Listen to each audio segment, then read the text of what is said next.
Hola, buenas tardes a todos. Les agradecemos muchísimo su asistencia a este evento. Mi nombre es Marcela Pomar, soy coordinadora ejecutiva del Programa de Política de Drogas del CIDE, ubicado en Aguascalientes, región centro.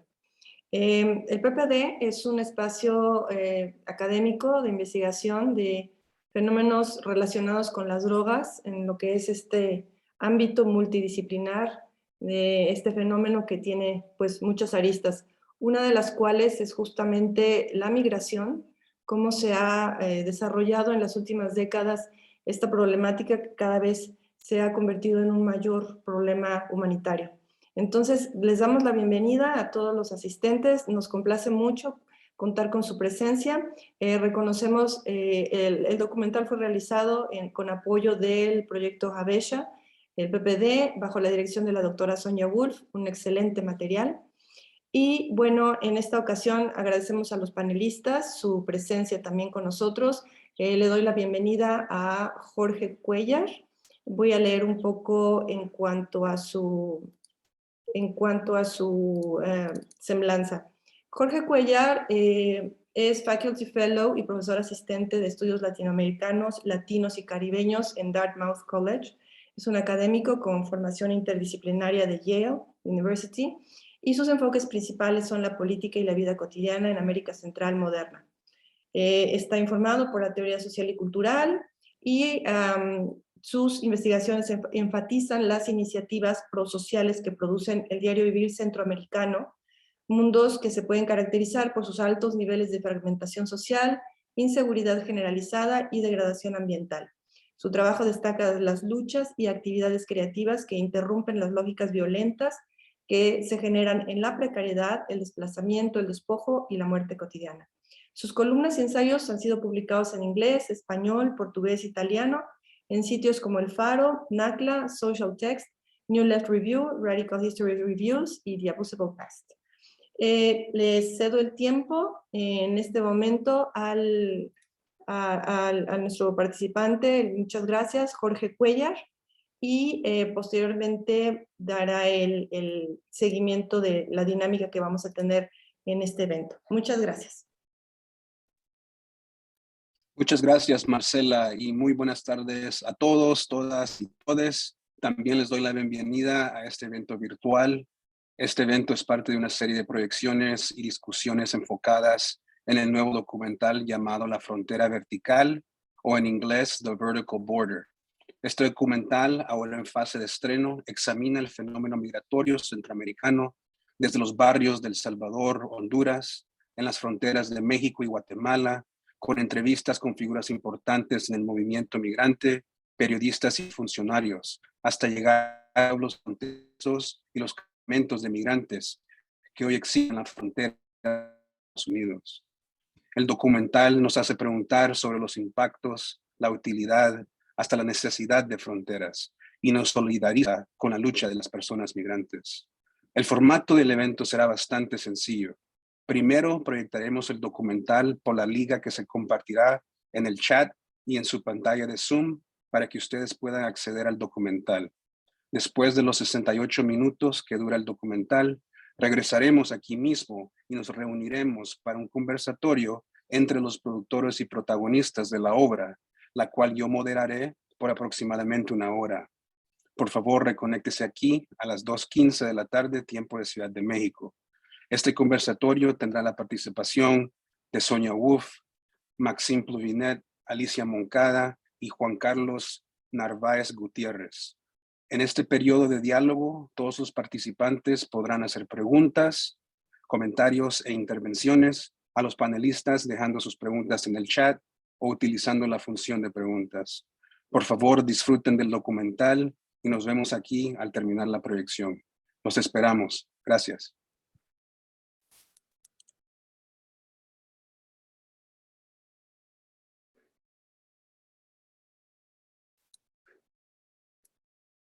Hola, ¿qué tal? Pues muchas gracias. De nuevo estamos por acá. Ahora vamos a dar inicio al panel. Les cedo el tiempo a Jorge Cuellar y les recuerdo que también estamos transmitiendo en Facebook Live. Se va a grabar este panel, este conversatorio, por si tienen más preguntas, los pueden hacer también en nuestro Facebook. Adelante, Jorge. Gracias, Marcela. Un gran saludo a todos desde San Salvador, El Salvador, y muchas gracias por unirse a este conversatorio, cual incluirá las voces de Sonia Wolf, Maxime Pluvinet, Alicia Moncada y Juan Carlos Narváez Gutiérrez. Desafortunadamente, nuestra otra panelista, Ana Lorena Delgadillo, no pudo estar con nosotros.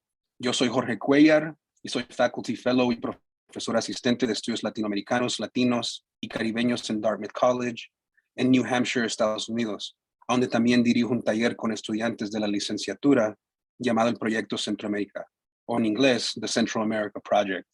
Es un honor servir como moderador para este conversatorio. Mientras presentan los panelistas, les pido a todos los participantes que si tienen preguntas, comentarios e inquietudes, por favor enviarlas por el chat. Estamos transmitiendo simultáneamente por Zoom y por Facebook Live y estaremos monitoreando las dos para recolectar preguntas y comentarios. Sin más preámbulos, quisiera presentar a los panelistas. De primera comenzaremos con la directora, investigadora y productora de la película, Sonia Wolf. Sonia Wolf es doctora en política internacional por la Universidad de Aberystwyth, Reino Unido, y profesora investigadora adscrita al programa de política de drogas del Centro de Investigación y Docencia Económicas, o CIDE, México. Se ha desempeñado como investigadora en el Instituto Tecnológico Autónomo de México, ITAM, la Universidad Nacional Autónoma de México, UNAM, y el Instituto para la Seguridad y la Democracia, INCIDE. Sus intereses de investigación se centran en la violencia, la seguridad y la migración, especialmente en México y Centroamérica. Ella es la autora del libro Mano Dura, The Politics of Gang Control en El Salvador, publicado por University of Texas Press, publicado en 2017.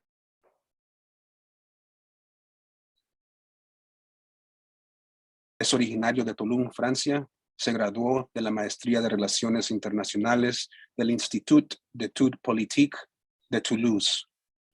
Desde 2019, Maxime trabaja como oficial de creación de contenido para Habesha. Fue director de fotografía para el documental web El Día de mi Suerte, My Day Will Come, producida en México en 2021, que narra la vida de una joven hondureña inscrita en el programa Migrant Protection Protocols, el programa Remain in Mexico, en Tijuana. Desde 2021 trabaja también como periodista para el medio digital libanés Easy Beirut. También contamos con la participación de Alicia Moncada. Alicia Moncada es investigadora de la Fundación para la Justicia y el Estado Democrático de Derecho, con experiencia y activismo en derechos humanos desde la perspectiva interseccional. Ella cuenta con estudios de posgrado en estudios de la mujer, teoría feminista y derecho internacional de los derechos humanos.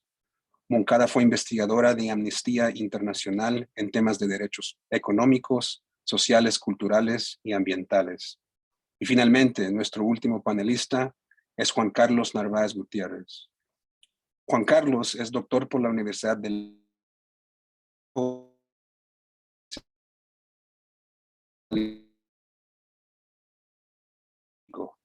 Desde hace más de 2 décadas, Juan Carlos colabora con agencias gubernamentales, académicas, de la sociedad civil y organismos internacionales, las políticas migratorias en México y la región de Norte y Centroamérica.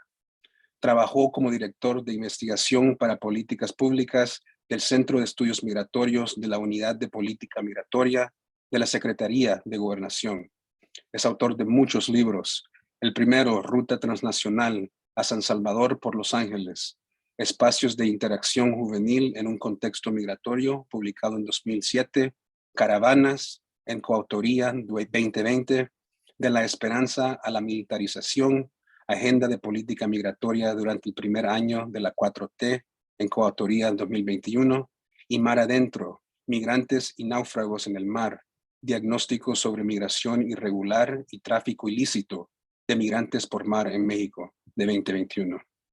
Ahora quisiera abrir este espacio pasándole la voz a la doctora Sonia Wolf y después seguir con nuestros otros panelistas para que ofrezcan sus reflexiones y comentarios sobre sus formaciones profesionales, sus trabajos sobre y con el fenómeno migratorio y también sobre su experiencia en ver el documental enfrente o detrás de la cámara o como miembro de la audiencia. Por favor, no se les olviden enviarnos sus preguntas por Zoom Chat o Facebook Live Chat. Estaremos pendientes. Muchas gracias a todos. Gracias, Jorge.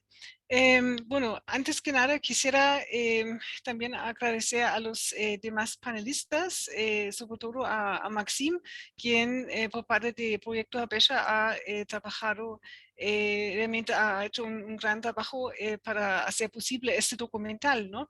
Que estamos comentando el día de hoy. Realmente lo que nos gustaría hacer en este evento es discutir con el público.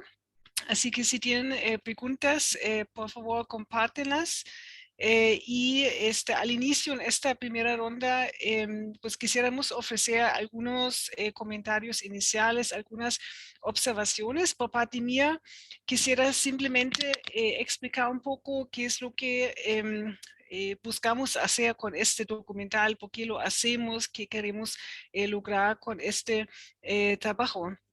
Inicialmente quizás quisiera destacar dos puntos que para nosotros eran muy importantes documentar en esta película. Realmente ustedes habrán visto que hay dos temas principales en la película.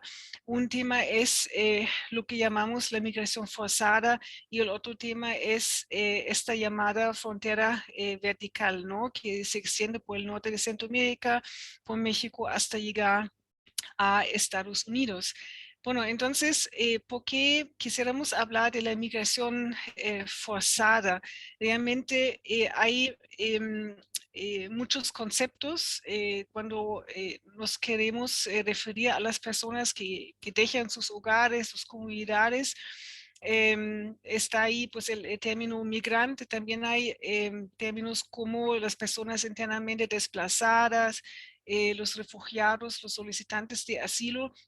Es decir, son realmente términos que se refieren a poblaciones muy específicas, pero para el fin de este documental nos pareció importante usar quizás esta categoría más amplia de los migrantes forzados, porque la gente tiene que irse de sus países por muchas razones y realmente las situaciones que las personas experimentan van más allá quizás de circunstancias muy específicas como las que experimentan los refugiados o los solicitantes de asilo, ¿no? Entonces, realmente queríamos destacar la gravedad de la situación en los países del norte de Centroamérica.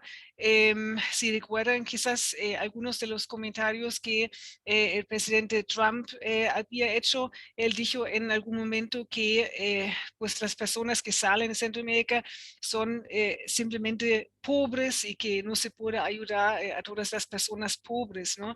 Pero realmente si miramos la situación en Centroamérica, vamos a ver que no es tan sencillo simplemente decir que son personas pobres y que deberían quedarse en sus países y simplemente seguir trabajando fuerte, ¿no? Para salirse de la pobreza, ¿no? Realmente son circunstancias muy, muy graves. Y la gente, pues en muchos casos no cree que las cosas vayan a cambiar en sus países, ¿no? La gente simplemente busca de sobrevivir, entonces realmente busca mejorar sus ingresos, ¿no? Porque la gente realmente gana muy, muy poco en el norte de Centroamérica, vive en la hambre. Entonces, la gente, pues sí, busca mejorar de alguna manera su situación económica, pero también, como se ve en el documental, hay también una situación de violencia, ¿no? Sobre todo en las ciudades y sobre todo en El Salvador y Honduras, ¿no? Y son realmente, estas son algunas de las razones por las cuales la gente opta por migrar, llega a México y en muchos casos busca también llegar a Estados Unidos. Y esto nos lleva al otro tema que para nosotros era importante.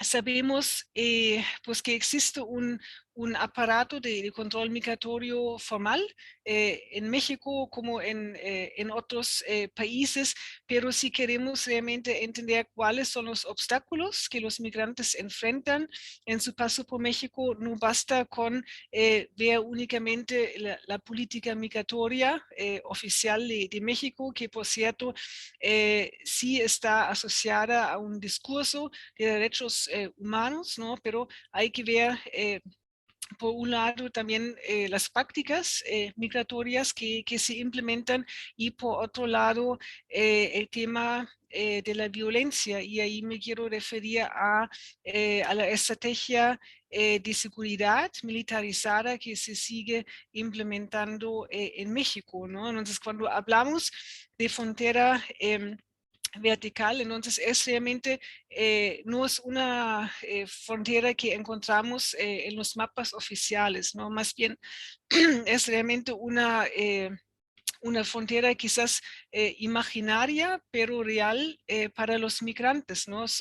Realmente se conforma por por las prácticas, por los obstáculos que existen para los migrantes que buscan transitar México, ¿no? Y en esta frontera vertical, pues nos encontramos con agentes del Estado, pero también con grupos criminales, y esto realmente contribuye a los abusos, a las violaciones de los derechos humanos que experimentan los migrantes, ¿no?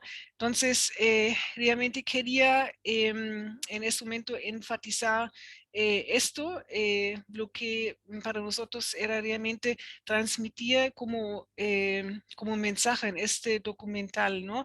Entonces, la película les permite a ustedes viajar por esta frontera vertical, ¿no?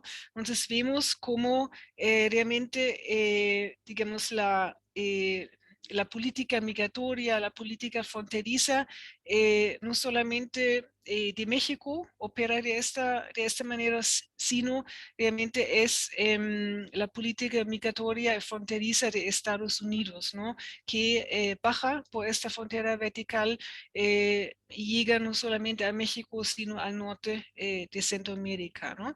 Entonces, con esto termino en este momento y seguimos con Maxim. Muchas gracias. Buenas tardes a todos. Eh, bueno, yo me sumo globalmente a los comentarios de Sonja. Realmente estoy muy agradecido con el CIDE por dejarnos este espacio para justamente hablar más a detalle del documental. Yo espero contestar a dudas que tengan a las personas de la audiencia sobre cómo se realizó este documental, este proceso, porque quizá como lo han notado, para hacer no es solamente un documental de migración, ¿no? De hecho, en este documental vieron a muy pocas personas migrantes dar su testimonio, y hay una razón, ¿no? Porque la meta principal es describir este proceso de la frontera vertical que se declina en muchos aspectos, sea más de hard power, ¿no? Como puede ser la represión en el muro fronterizo entre Estados Unidos y México, el Smart Border, ¿no? En este sentido, pero también a través de retenes de migración que se adentran a cientos de kilómetros adentro de las tierras, a través de campañas publicitarias para desalentar la migración desde los países de origen, como esta imagen que quizá han visto, ¿no? De la central de camiones de San Pedro Sula, que es un punto de partida muy simbólico, ¿no? De las caravanas que hubo en 2018-2019, y se ve este cartel de la OIM, ¿no? Que antes de la partida forzada, ¿no? De las personas, desalenta la migración e invita a considerar la idea de retorno voluntario, ¿no? Entonces, esta frontera vertical que se declina en muchas cosas, solo quiero destacar que por eso fue muy difícil grabar unas cosas, ¿no? Quizá han notado que no se ven retenes de migración grabados, no se ven espacios como estaciones migratorias, no se ven a muchos agentes de la Guardia Nacional y hay una razón, ¿no? Que justamente fue un proceso un poco complicado de grabación por un simple hecho que la migración es considerada como un asunto de seguridad nacional, ¿no? Tanto en Estados Unidos como en México a través del fenómeno de militarización. Y sería un punto que con mucho gusto me gustaría detallar, si hay preguntas sobre cómo se hizo esta película. Y, y dejo la palabra a los demás ponentes. Muchas gracias.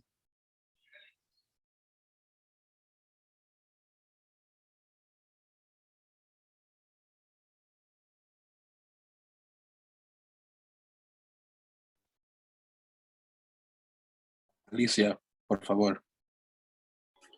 Bueno, primero celebrar este producto audiovisual que nos da un gran vistazo del panorama de los resultados nefastos de la política migratoria en México, que lamentablemente va de la mano con los intereses estadounidenses y su proyecto de externalización fronteriza y su política del don't come, don't enter, agregaría, que bien dejó claro Kamala Harris. Pero también nos pareció interesantísimo que deja escuchar voces que nos hablan de procesos necesarios de apoyo humanitario a las personas migrantes y también de integración de personas solicitantes de refugio en México y reconocidas como refugiadas.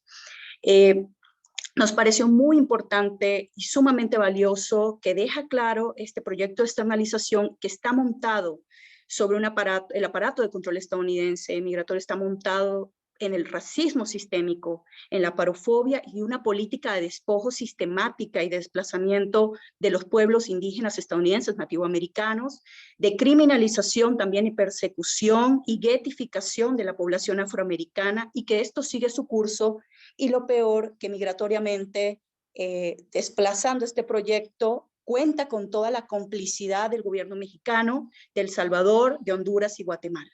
Por poner dos ejemplos recientes que nosotros desde la Fundación para la Justicia hemos trabajado y pudimos documentar en varios informes.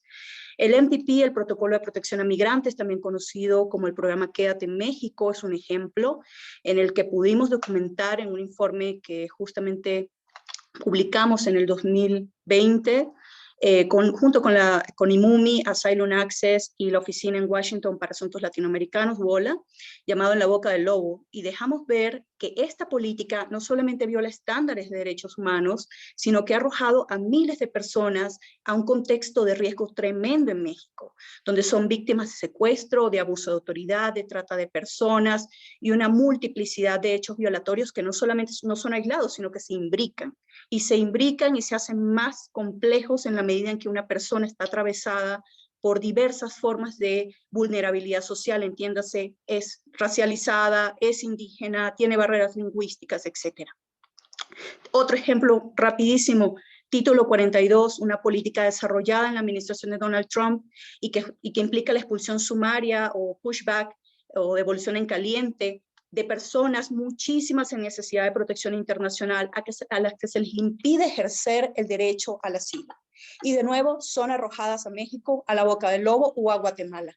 Yo misma documenté casos, vi llegar a Tapachula vuelos desde McAllen con personas expulsadas bajo el título 42 el año pasado. Las seguimos en los buses, que además son buses escoltados y en donde hay presencia de la Guardia Nacional, y que luego eran arrojadas en el medio de la noche en la frontera con Guatemala, una población en riesgo, vulnerabilidad social, muchas de ellas que pasaron por el infierno que implica la selva de Darién, personas africanas, transcontinentales, migrantes transcontinentales escapando de conflictos y guerras en África, por ejemplo, haitianos escapando del racismo campante en Chile y otras nacionalidades de la región, huyendo de regímenes autoritarios, entre otras muchas cosas.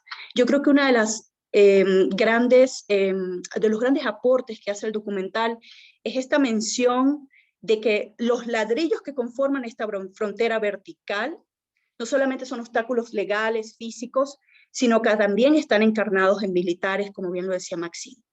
Y que si bien hay una historia en México de la securitización fronteriza, Operación Sellamiento, que iba de la par con el Plan Estratégico de la Border Patrol en el 94, Operación Centinela, Plan Sur, Plan Frontera Sur, etcétera, cada vez más son los militares los encargados de constituir estos ladrillos que sustentan los muros del proyecto de externalización de las fronteras estadounidenses, pero que digamos en México han adquirido su forma más sólida. Justamente nosotros hemos estado documentando casos y que vamos a lanzar un informe pronto sobre la militarización de la política migratoria, cómo progresivamente se ha ido militarizando la política migratoria, y en la actualidad lo que vemos es que hay un instrumento clave que le ha dado soporte a la militarización de la política migratoria, es la ley de la Guardia Nacional y las competencias migratorias que se le ha adjudicado a este cuerpo. Luego, en plena pandemia, vimos el decreto militarista en mayo de 2020, dando atribuciones de control migratorio a cuerpos militares en México, cosa que viola estándares internacionales, específicamente hablando, estándar Alvarado. No es algo regulado, ni fiscalizado, ni complementario, ni subordinado. Porque preocupante es visibilizar que esta política migratoria no solamente está pensada para hacer el muro de contención por vía terrestre a México, sino que también se está pensando para militarizar la entrada aeroportuaria, ¿no? Los aeropuertos. Justamente les quería comentar rápidamente que desde la Fundación para la Justicia hemos estado documentando en campo los riesgos tremendos que las personas, especialmente en vulnerabilidad social, como las personas racializadas, indígenas, personas que vienen de procesos de profunda discriminación racial y étnica, con barreras lingüísticas importantes, también desplazadas por el cambio climático, por efectos como la desertificación o los desastres climáticos, cosa que por cierto el documental nombra y me pareció sumamente importante que él se hiciera alusión a eso. Y vemos que la preocupante militarización de la política migratoria encarnada en esta Guardia Nacional y en los cuerpos de seguridad de México no solamente está allí, sino también en el INM, el Instituto Nacional de Migración. Según información pública reciente, de los 32 delegados nacionales, 19 de ellos son personas con un perfil absolutamente militar. Especialistas en labores penitenciarias, especialistas en seguridad pública militarizada, no precisamente en seguridad, en migración segura y basada en estándares internacionales, protección a los derechos humanos y de refugiados, ¿no? Entonces, otro punto que me gustaría rápidamente mencionar sobre el documental y algo que nos pareció, y a mí particularmente me parece muy importante, es que se hace mención a iniciativas como por ejemplo la del Proyecto Habesha, que son iniciativas que no solamente coadyuvan a la construcción de una vida nueva en el país receptor de personas refugiadas y reconocidas como refugiadas, sino que dan una mirada a otra dimensión de lo que es ser una persona refugiada. Generalmente los esfuerzos de integración a las personas refugiadas se tienden a focalizar en brindar apoyo económico, humanitario, socioproductivo, y se olvida que muchas de estas personas tienen o traen una serie de experticias, de carreras, de intenciones, además académicas, que contribuyen no solamente al tema económico del país, sino también a la producción de conocimiento, de ciencia, de defensa y exigibilidad de derechos, entre otras cosas. Por eso, iniciativas como la del Proyecto Habesha nos permiten ver que las iniciativas de integración deben ser holísticas, no solamente enfocadas en el aspecto socioeconómico y se enfocan en una dimensión profundamente olvidada muchas veces, que tiene que ver con las personas refugiadas. Entonces, muy agradecidas desde la Fundación y de ser parte de este panel, y quedo de ustedes para la ronda de preguntas. Y ahora pasamos a Juan Carlos. Muchísimas gracias, Jorge. Y bueno, primero quiero extender mi total y muy sincera felicitación para Sonja y para Maxim. Creo que es estoy seguro que es un documental muy necesario, que además nos hacía falta. Creo que hay muchos documentales alrededor de los temas. Sin embargo, creo que con este enfoque, creo que nos hacía falta una narrativa además sustentada en experiencia de investigación de larga data, ¿no? Sonja, yo sé que lleva mucho tiempo trabajando estos temas, y se nota, ¿sí? Ahí imprime todo este proceso, ¿no? Y el trabajo de Maxim también me parece que es impresionantemente muy bien realizado. Yo incluso quise colocar aquí pensar cómo le llamaría si yo tuviera que hacer como una especie de reseña sobre este documental, ¿no? ¿Y cuál sería el highlight? Yo diría, es un documental trágicamente bello y complejo. Y es un documental, creo que justo nos lleva por un viaje histórico, geográfico, que nos trae a la actualidad, ¿no? De la política migratoria, de los procesos migratorios, de la complejidad con la que los movimientos y la movilidad de las personas ha ido cambiando a lo largo del tiempo y cuáles han sido los detonantes en la historia, ¿no? Me parece muy adecuado que inicie el documental con toda esta narrativa sobre los acuerdos de paz, ¿no? Que hable sobre esta migración salvadoreña, que de alguna manera es una de las migraciones que sabemos que es de las más añejas, ¿no? Dentro de la región y que marcaron la ruta para muchas otras personas que siguen viniendo detrás de ellas. Me parece que eso es muy, muy adecuado, toda esta forma en la que construyeron esta narrativa y este viaje que nos lleva del Salvador, Honduras, por el proceso, por los momentos, digamos, más como coyunturales, que van marcando este pulso sobre lo que va siendo el propio tránsito migratorio. Y no es fácil, ¿no? Porque digo, en tantos años han sucedido muchos eventos de coyuntura importante, ¿no? Sin embargo, logran reconstruir esta narrativa a través de las voces de las personas que entrevistaron para llevarnos desde los acuerdos de paz y el tema de la formación de las pandillas, ¿no? Del retorno de los pandilleros, de esta deportación, que al final crea este círculo, ¿no? De ida y vuelta, donde las pandillas de hecho se comienzan a transnacionalizar de esta manera a partir de las deportaciones, ¿no? Y cómo de ahí, de repente, ya estamos situados en el tema de las caravanas, ¿no? Cuando llegamos a Honduras.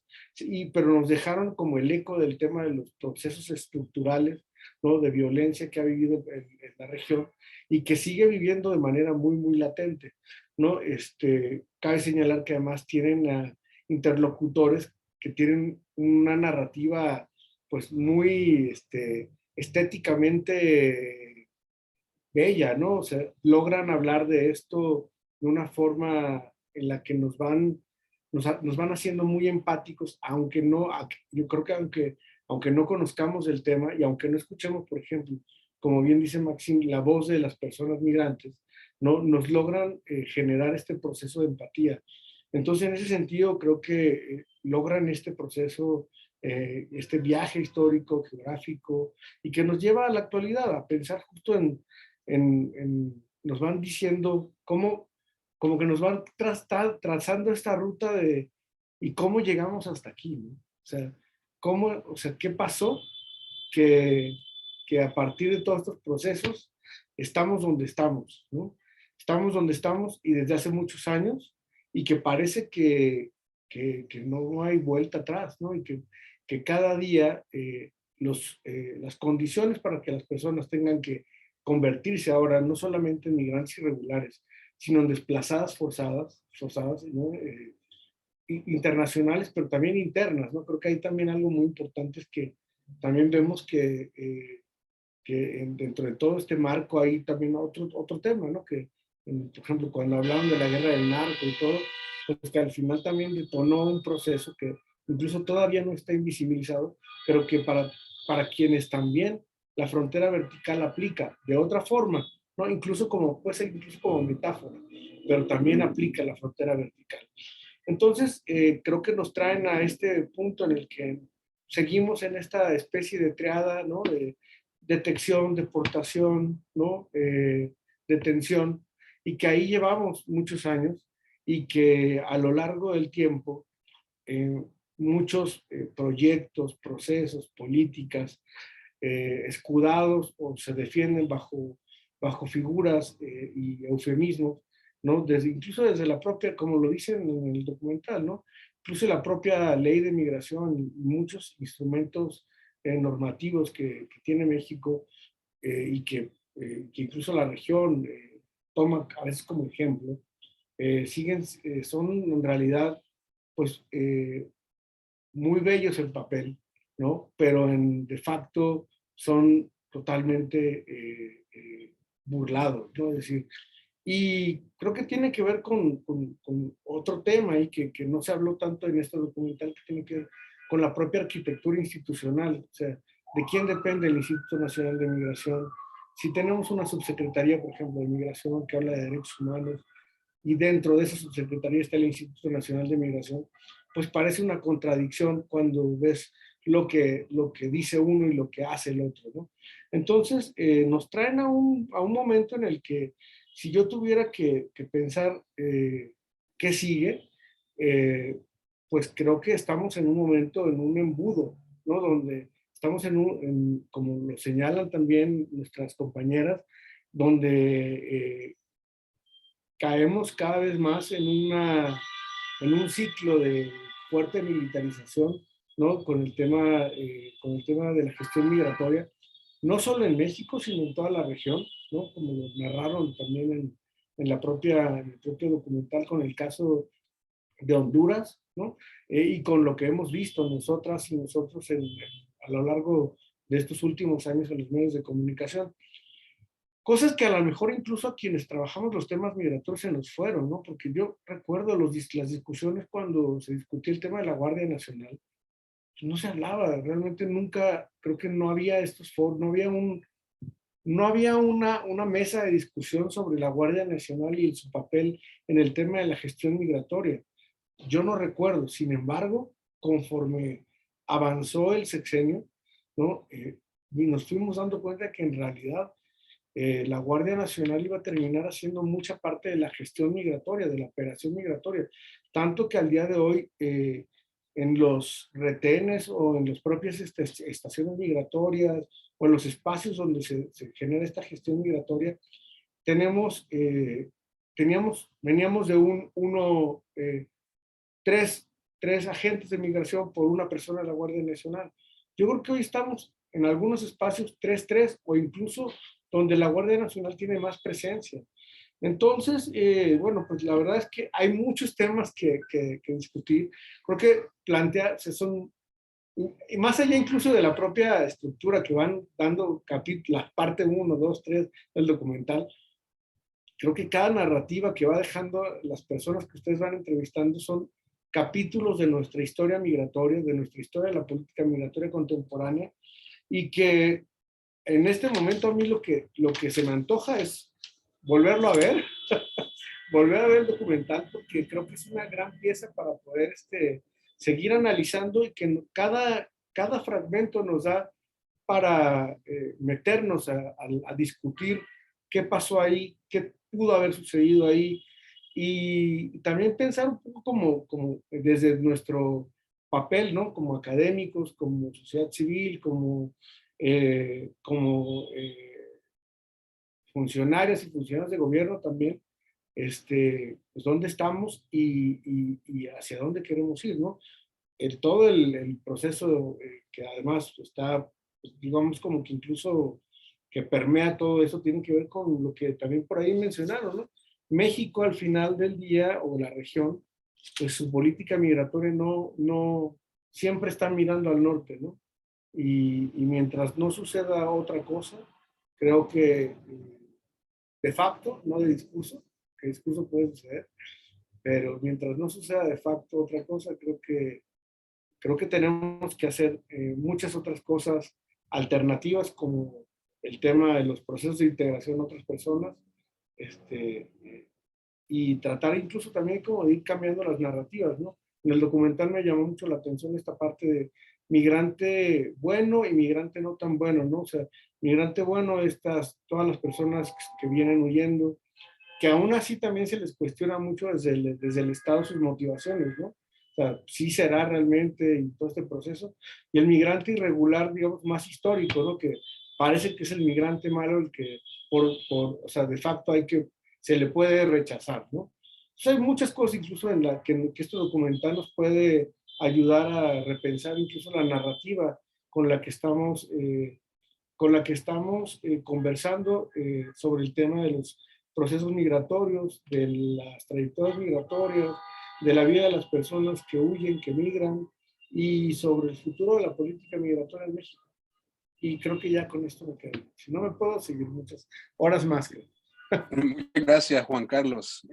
Tenemos una preguntita del colega Pablo Domínguez, lo cual nos pregunta, uno de los entrevistados, David Fitzgerald creo que es, habla de cómo el norte global hace más difícil la admisión y el proceso de asilo para las personas del sur global. Los países con más refugiados tienen más obstáculos para obtener visas en todo el mundo. ¿Qué pudieran decir de la actual crisis de refugiados ucranianos? ¿Por qué el mundo expresa una solidaridad absoluta con ellos? Que le parece muy bien a Pablo. 2 millones y contando de refugiados, y cuando en 2015 llegaron 1.2 millones de Siria y de otros lados, se amplificó la idea de una crisis de refugiados que prácticamente iba a acabar con la economía y sociedades europeas. No me cabe duda que la tragedia de Ucrania no solo son las víctimas ucranianas, sino la revictimización de los refugiados del sur global. Gracias y felicidades por el enorme documental. Al quien quiera. Si me puedo permitir unos primeros comentarios antes de dejar más bien las palabras a los demás, porque cuando lo noto con mis compañeros de Medio Oriente en el periodismo o humanitarios aquí en México, pues hay esta frustración, ¿no? De ver el tratamiento distinto, aunque legítimo, nada más que hacia las personas que huyen forzosamente de Ucrania por el contexto actual, y que realmente lo que se destacó es que esa idea de que realmente la manera en la cual se trata a las personas ucranianas de momento en Europa debería ser la manera con la cual se trata a todas las personas que huyen forzosamente de su hogar, ¿no? Es algo que digo a menudo sobre el doc y que dijimos ayer en la primera presentación, o más bien el 9 de marzo, es que este documental realmente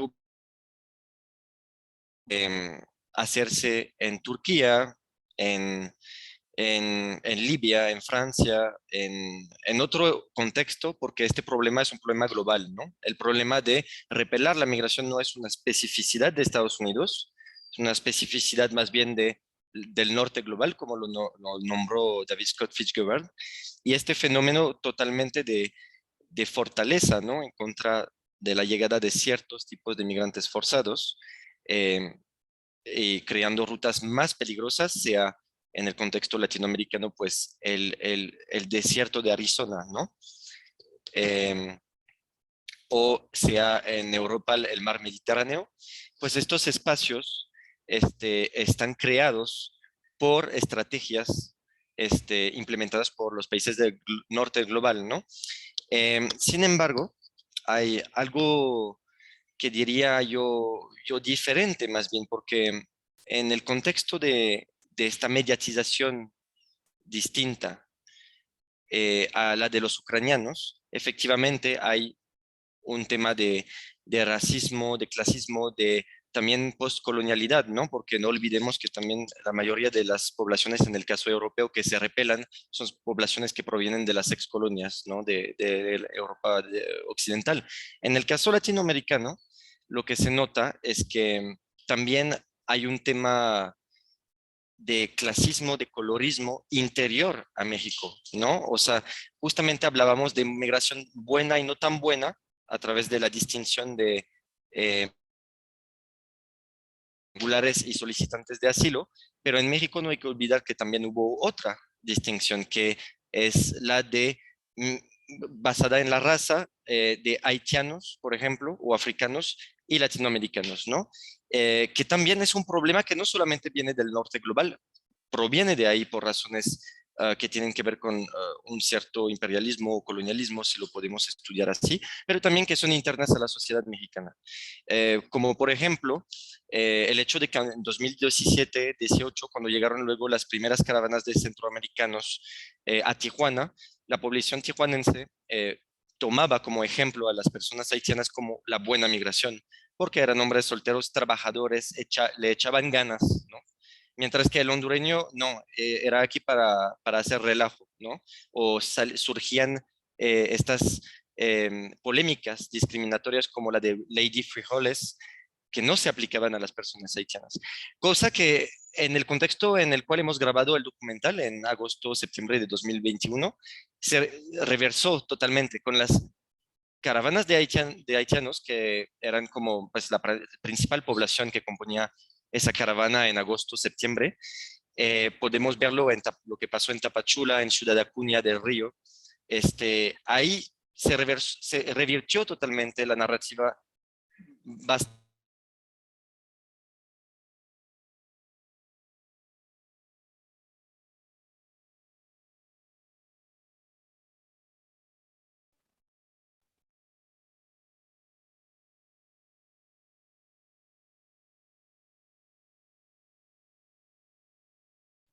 Creo que perdimos a Maxim.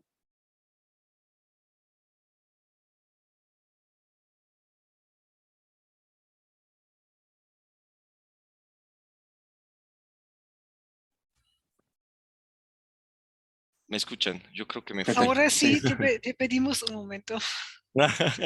Perdón, no sé dónde me paré, pero globalmente eso era la idea, ¿no? Decir que efectivamente hay un tema sobre la mediatización de los ucranianos en Europa que frustran a muchos sobre cómo se revictimizan a las demás personas, sobre todo del sur global. Pero en el caso de México, no olvidar también que no es especialidad del norte global de hacer este tipo de discriminación, que también en contexto como el de México hay un contexto de discriminación. Esto. Sí, yo para escuchan? aportar rápidamente a lo que dijo Maxim, no hay que olvidar que las políticas del norte global, y poniendo un ejemplo específicamente Estados Unidos, se han construido en base a detener, juzgar y deportar sumariamente en base a criterios étnicos, religiosos o políticos. Políticos contrarios, ¿no?, al proyecto, de los proyectos del norte global. Eso es fundamental tenerlo siempre en la mira, ¿no? Están fundamentados, como creo que lo mencioné, en el racismo sistémico, en la supremacía blanca, además, de mantener el país limpio de personas de color, limpio entre comillas, ¿no? Estas políticas están fundamentadas en esto, y no hay que olvidar también que la mayoría de las personas refugiadas actualmente, lamentablemente ucranianas, que están viviendo esta terrible situación, son personas que cumplen con estos criterios de lo que para el norte global representa una persona buena, blanca, burguesa o con acceso a cierta educación, pero fundamentalmente blanca, ¿no? Y con valores europeos, que son los valores, como ustedes saben, en este mundo eurocéntrico en el que lamentablemente vivimos, son los valores hegemónicos. Entonces, creo que allí, y con lo que decía Maxim, está la clave, ¿no?, para entender este apoyo masivo con las personas. Lo vemos hasta incluso en las narrativas que se han construido de los medios hegemónicos del norte global, los buenos refugiados, incluso anchors, ¿no?, de CNN que dicen, ellos se parecen a nosotros. Este tipo de narrativa lo que hace es reforzar precisamente que los procesos de contención migratoria del norte global están montados en eso, en impedir que las personas de color, que las personas que no cumplen con los estándares del mundo eurocéntrico, pues entren a estos países.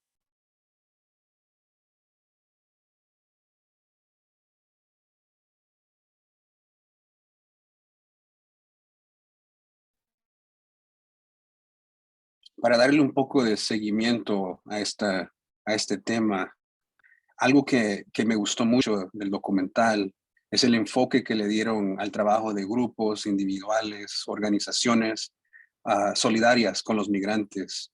Y mi pregunta es que si han surgido grupos como Proyecto Habesha enfocados a entender migrantes negros o, por ejemplo, haitianos, cubanos.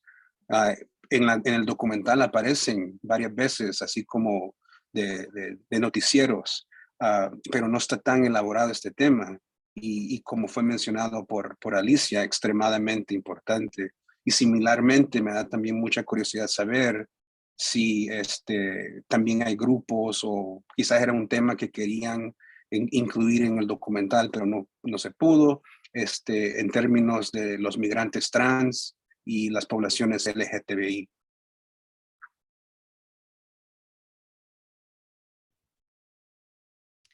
No sé si sigue ahí Maxim o si lo perdimos otra vez, pero voy a iniciar en este momento, pero me parece que Maxim, que efectivamente fue bueno, a estudiar más la situación en Tijuana, puede comentar un poco más la situación de los migrantes haitianos, ¿no? Y los grupos que hay para este segmento de la población migrante, ¿no? Es simplemente para decir, sí, efectivamente, el tema de la migración es muy amplio y también en el caso de nuestro documental hubo material que no logramos incluir al final, ¿no? Entonces, realmente tuvimos que seleccionar el material para tener una narrativa coherente, ¿no? Pero esperamos publicar un poquito de material más que no está en el documental, ¿no? Pero se ve por lo menos que siempre cambian un poco las coyunturas, ¿no? Entonces,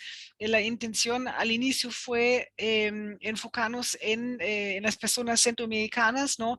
Pero sabemos que también hay migrantes de otros países y de otros continentes, incluso que sí pasan también por esta región, ¿no? Entonces, también pasan por nuestro documental, están ahí, pero lamentablemente no se puede abordar todo en un solo documental, ¿no? Pero quizás Maxim, si quiere hablar un poco más de la situación en Tijuana, sobre todo.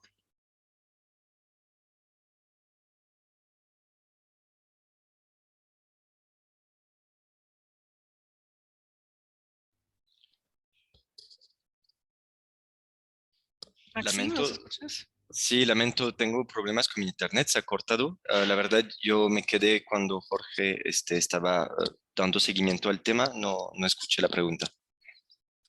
Sí, Maxim, saber si quizás en lo que grabaron o los outtakes de la película quedaron temas que no pudieron abordar, como por ejemplo la cuestión de la migración negra de Haití y de Cuba, o por ejemplo la cuestión de trans y de poblaciones LGTBI. Y en el chat llegó también la cuestión de mujeres embarazadas, también que es muy importante. Sí, no, bueno, obviamente de todos estos perfiles, ¿no? De la migración forzada que dentro de los cuales caben muchísimos perfiles muy diferentes. am, em, pues justamente hay varios que fueron abordados en varias de las entrevistas, en particular la migración afro, ¿no? A través del ejemplo de los haitianos, porque como lo mencioné, en el momento de la grabación el tema fuerte eran las caravanas de personas haitianas, como la de Tapachula y luego un mes después en del Río Ciudad Acuña. Entonces, sí es un contexto que se menciona en varias entrevistas por cuestión de homogeneizar, hemos elegido como de tratar solamente de la migración forzada desde Centroamérica en su globalidad, sin abordar como la especificidad de una población en particular. Sin embargo, lo que va a haber es que al fin de este mes el documental será disponible en un micrositio de forma pública y gratis. Y en este micrositio vendrán más materiales, como bueno, las referencias bibliográficas y de la investigación, ¿no? Que fueron usadas para realizar este documental y más material que justamente no pudimos sacar, como cápsulas que abordan más a detalle ciertos temas en específico. Y ahí van a surgir como más especificaciones sobre ciertos tipos de trayectorias, tales como la migración forzada afro, o sea, más bien haitiana, pero también africana, también otros temas más adentrados como el tema de las negociaciones entre gobiernos y maras en Centroamérica, dar más contextualización y ahí podrán acceder a más información referente a estas trayectorias.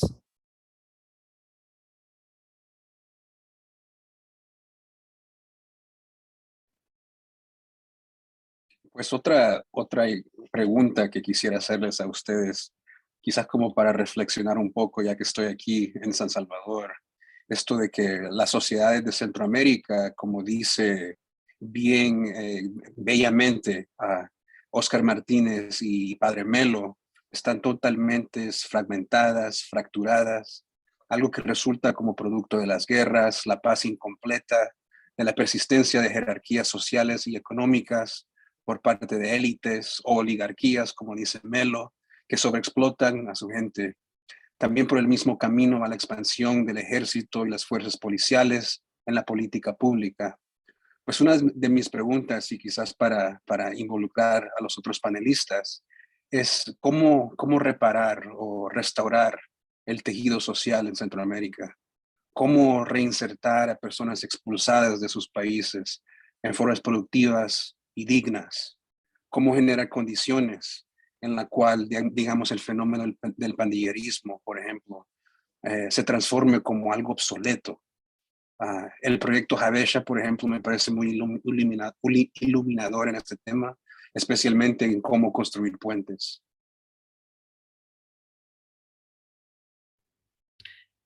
Quizás si puedo iniciar y vincular esta pregunta también un poco a lo que queríamos hacer con el documental, ¿no? Se mencionó a lo largo de este panel que pues que hay diferentes poblaciones migrantes, ¿no? Con sus distintas, pues no solo con sus distintos perfiles, sino también distintas necesidades, ¿no? Entonces, está ahí entonces el tema un poco de las soluciones o de las respuestas, ¿no? Cómo responder a las personas que ya salieron de sus países, pero también cómo podríamos responder a la situación pues en Centroamérica, ¿no? Y reconocemos que los países son distintos, ¿no? Pero lo que queríamos retratar en el documental es un poco, digamos, temas en común, ¿no? Pero pensando un poco en las respuestas y también hacia dónde podríamos llevar el documental, yo quisiera enfatizar que lo que veo es realmente la importancia de, primero, de conversar, de temas estructurales y también de llevar esta conversación a respuestas más profundas, ¿no? A transformaciones. Entonces, incluso con la pregunta que acaba de hacer Jorge, pues ya puso muchos temas sobre la mesa, ¿no? Entonces, no se puede dar una respuesta sencilla, ¿no? A cómo responder a la situación en los países que expulsan a las personas y cómo responder ante las necesidades de las personas, ¿no? Incluso el proyecto Habesha, que hace una labor muy importante, pues ofrece una solución, digamos, o hace una propuesta muy específica, ¿no? Entonces, realmente faltan muchas propuestas, ¿no? Y muchos esfuerzos para realmente abordar el tema de la migración forzada de una manera más integral, ¿no?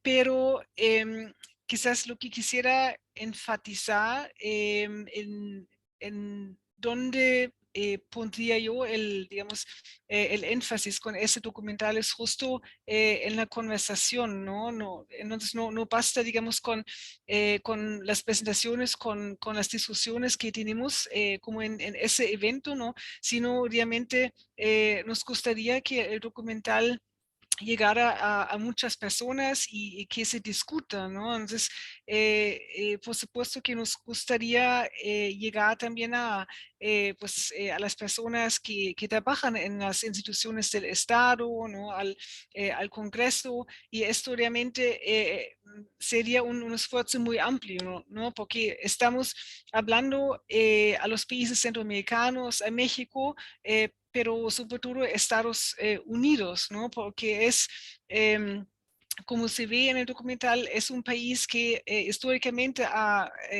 jugado un papel muy importante en la región, pero justo es también el país que cierra sus puertas, ¿no? Cuando llegan las personas en búsqueda de protección internacional. Entonces, más que hablar de iniciativas o programas o políticas específicas, ¿no? Realmente es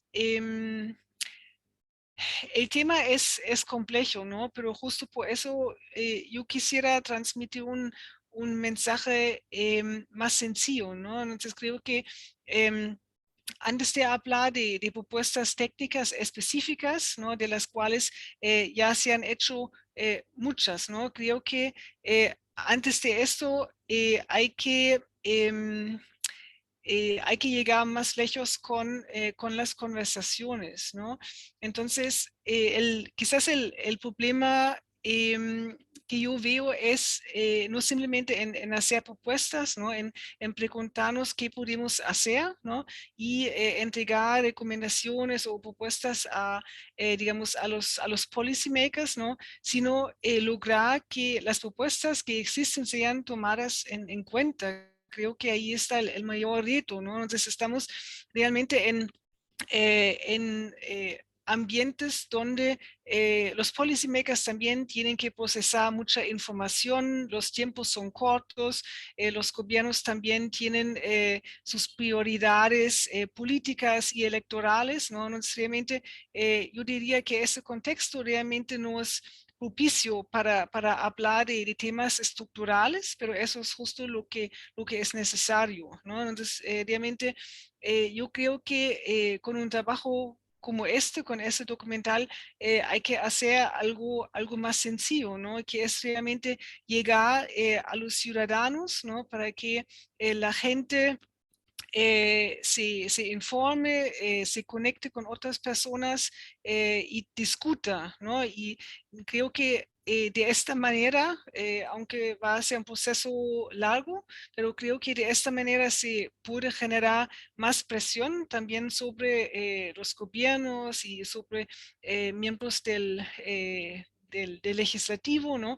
Para que algún día pues haya avances, ¿no? En las políticas y en las leyes, pero yo diría más en las políticas y en las prácticas, ¿no? Que se implementan para los migrantes.